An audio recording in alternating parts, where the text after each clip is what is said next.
carbon chain. Could be shorter, could be longer. Is that like the difference between like saturated fat, unsaturated fat? Exactly. It's not chain length, it's what we call saturation of the chain that will determine that. So they differ in two ways: how long they are and what we call the degree of saturation. We'll talk about that in a second. The degree of saturation. And we have fats that are saturated. Certainly you've all heard of that. Saturated fat, bad. And unsaturated fatty acids, better.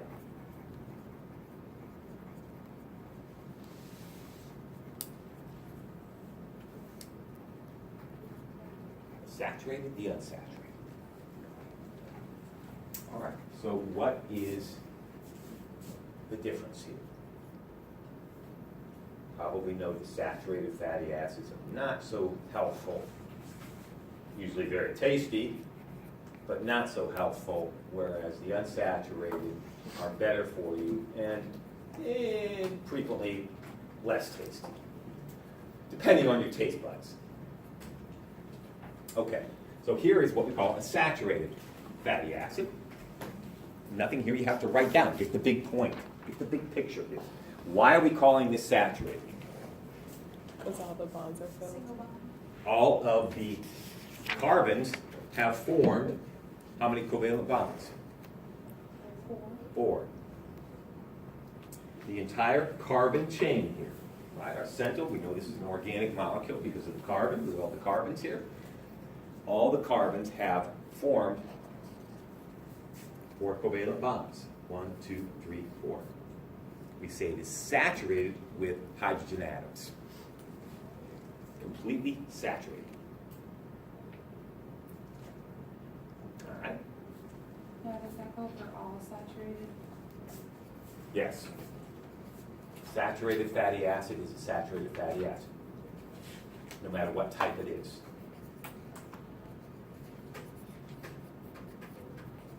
Okay. These tend to come from animal sources. Let's talk about these for a second.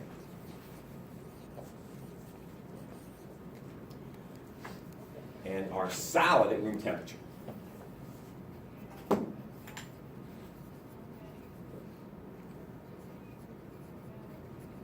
And don't write down all those sources. Write down the couple, right? You don't. Hopefully everybody's familiar with foods that are rich in saturated fat. The good stuff. Really, think about it. How can you argue with butter, chicken skin, sausage, pizza, cheese? How can you argue with that?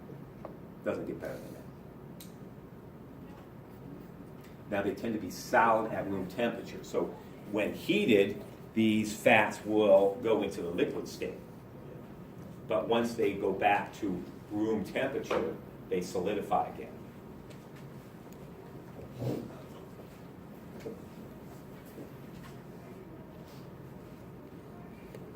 Saturated fatty acid, triglyceride. Glycerol, fatty acid, fatty acid, fatty acid. Every carbon is bonded with maximum number of bonding partners, 4. These carbon chains are saturated, completely filled with hydrogens. So when you put a bunch of these together, they pack very tightly in relation to one another. Solid at room temperature. You heat them, yeah, they separate a little bit, but when it goes back to room temperature, there you go. Right? You fry the bacon, you enjoy the delicious bacon, but if that skillet sits around a couple hours after you're done eating breakfast and you go back to the skillet to clean up, you say, oh my God, look at that. That's disgusting. Look at all that. That's going through me now, some of that. Yeah. Saturated fats. Let's go to the unsaturated step. As the name implies,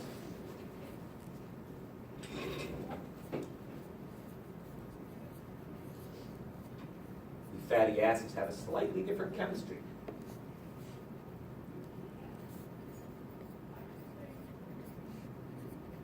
They are not completely saturated with hydrogen atoms,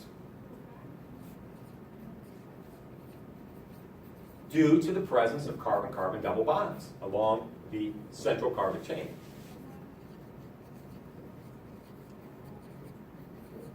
So as a result, look at the shape or configuration of the fatty acid. It kinks, it bends,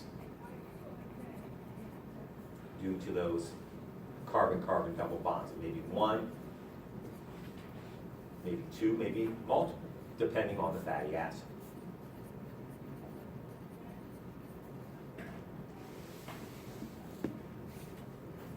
So everybody see, why can't we bond a hydrogen in here? Why doesn't the hydrogen bond in that location? Because both of the bonds are taken by the other carbon. Yeah, let's count the covalent bonds that this carbon has formed. 1, 2, double bond right there. 3, 4. Has no free electrons to share to bond something in there. Can't happen. So this causes, at this point, it causes the molecule to bend a little bit, flex a little bit. Likewise here. Why can't we put a hydrogen here? Well, this carbon has formed 1, 2, 3, 4 covalent bonds. Has no more electrons to share. It's not going to happen.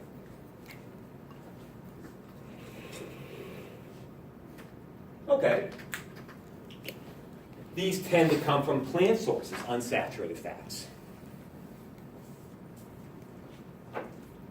and are liquid at room temp because of the configuration of the fatty acids, right? Those fatty acids, they take some elbow room. They flex out a little bit. So at room temp, they do not solidify. They remain a liquid. And some of the foods that are rich in unsaturated fatty acids, plant oils, nuts, certain fish, generally chicken minus the skin,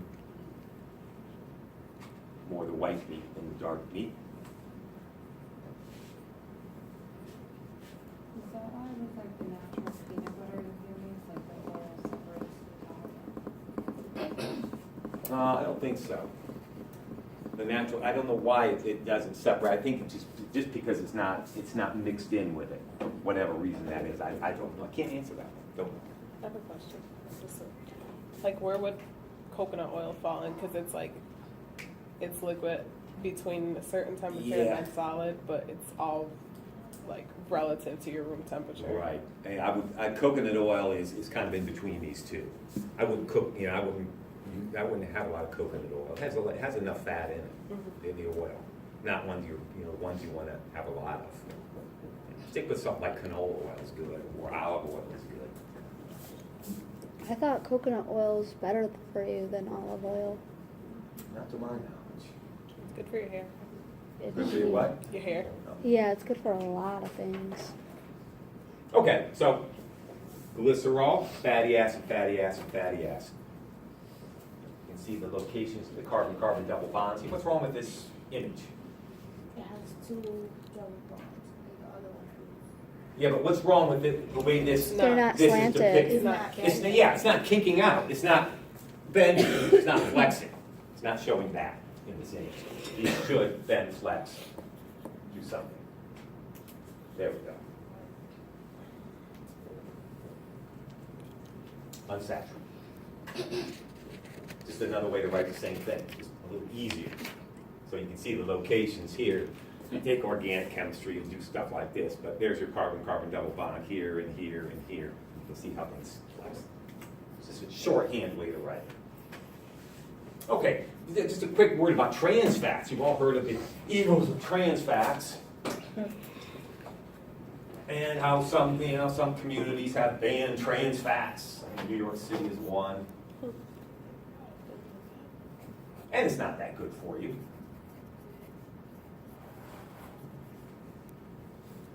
Now, what trans fats are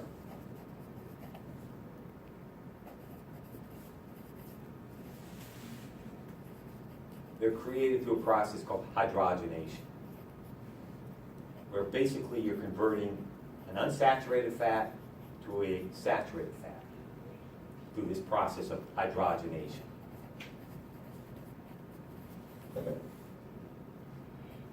So you have a liquid fat converted to basically a solid fat. And exactly why this is done, the food manufacturers tell us that it's good. It's a good process because of a number of reasons. Enhances the taste of foods, and perhaps more importantly, the shelf life of foods.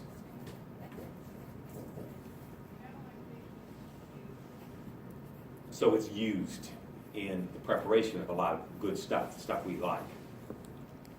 A lot of baked goods in particular.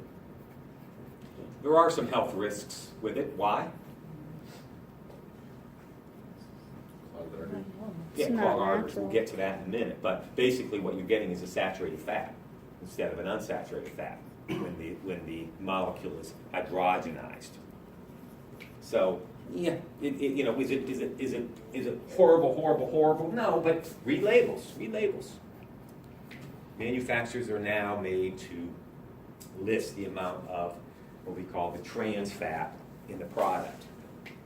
And something I've noticed over the past couple of years, since they have been made to label, I see less of it in foods. So I think this is forcing their hand a little bit. And yeah, we don't want this on our label, this high percentage of trans fat. So they're coming up with different ways to do things, adding less trans fats to food. And that's a good thing for health. How much trans fat does it need to have for it to not be healthy? Like any trans fat at all is bad for you? Yeah, any trans fat. I think if it's over 1 gram, or if it's less than 1 gram, they don't have to list it on the label. Okay. Okay, so if it's not listed at all on the label, it doesn't mean there's none there, but there's just a very minuscule amount. Yeah. They've not made the label that, list that. So here's the hydrogenation process, and I'm not too worried about this for the exam. I mean, just no hydrogenation, no trans fat is basically an unsaturated fat converted to a saturated fat. That's all I'm worried about. It's not all that great for you. So what happens here is you have the carbon-carbon double bond here. Energy is added to break that bond. Hydrogen molecule here, and what do? We insert the hydrogen molecules in here once this carbon-carbon double bond is broken, creating a saturated fat from an unsaturated fat.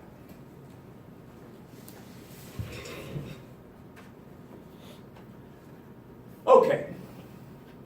So what? You're probably saying saturated, unsaturated, who cares, whatever. We're going to talk about, next thing we're going to talk about is the so what of it all. So what if I get a lot of saturated fat? So what if I have some extra body fat on my belly? Big deal. We're going to go into, talk a little bit about the health impacts of diets that are rich in saturated fat. So we are out of time for now. I will see some of you in the lab. I will see the rest of you on